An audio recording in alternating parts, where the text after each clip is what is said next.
In our work in the rural areas, there are problems involving the serious alienation of our party and government organizations from the peasant masses, and violations of the interests of the peasants and peasant activists. These are known as the 5 excesses. The 5 excesses consist of an excess of assignments, an excess of meetings and training courses, an excess of documents, written reports, and statistical forms, an excess of organization, and an excess of side jobs for activists. These problems have existed for a long time. With regard to some of the Central Committee has issued directives to party committees at various levels, urging them to give such problems proper attention and find solutions.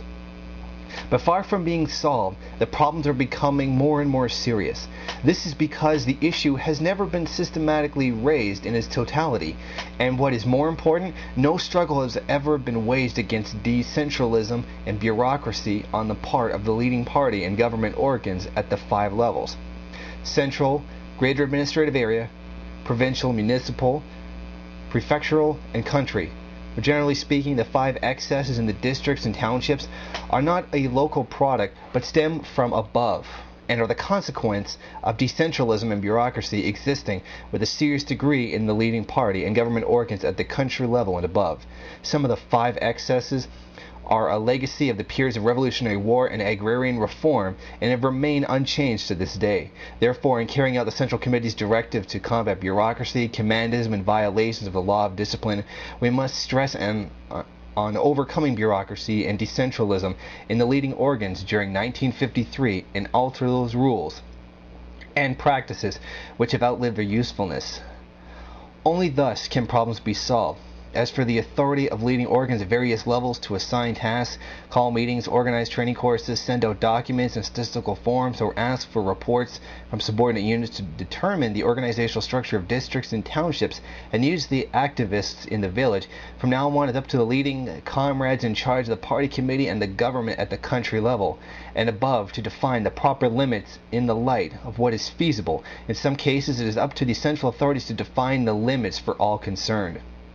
In the past, many departments of the party, the government, and the people's organizations at all levels, each on their own, gave assignments to the subordinate units, casually summoned subordinates and village activists to meetings or training courses, issued floods of documents and statistical forms, and thoughtlessly demanded reports from subordinates and villages.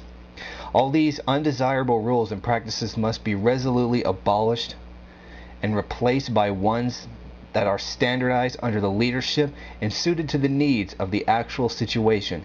As for the great variety of committees in every township and the excess of side jobs for activists, these too should be changed firmly but gradually, since they hamper production and alienate the mass. 2. With regard to the departments of the party, government, and people's organizations at the national level, the Central Committee charges the responsible comrades of the organization department of the Central Committee and the Administration Council of the Central People's Government and its subsidiary financial and economic, cultural and educational, and political and judicial committees with the task of quickly clearing away all practices that have given rise to the 5 excesses, working out appropriate rules and practices, and reporting to the Central Committee.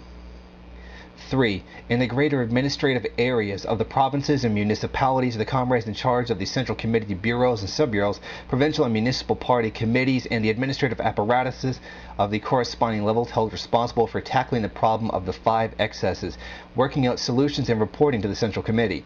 To this end, the Central Committee bureaus and sub-bureaus and the provincial and municipal party committees are each requested to send out an inspection team for the specific purpose of looking into this problem of the 5 excesses, and to review the situation in 1 or 2 districts and townships, and in the city, 1 or 2 districts and neighborhoods, under their administration, so as to gather reference material for solutions.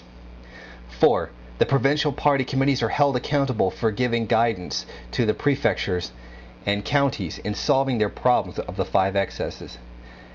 5. Agricultural production is the overriding task in the countryside. To it, all the other tasks play a supporting role. Any assignment or method of work that hinders the production of the peasants must be avoided. Our present-day agricultural economy remains basically a scattered small peasant economy where old-fashioned implements are used. This is vastly different from the mechanized collective farming of the Soviet Union. Therefore, in the present transition period, we cannot introduce unified and planned production in agriculture, except on the state farms, and interfere too much with the peasants. We can only guide agricultural production and coordinate it with industrial production by our pricing policy and necessary practical economic and political work so that it can be integrated into the national economic plan.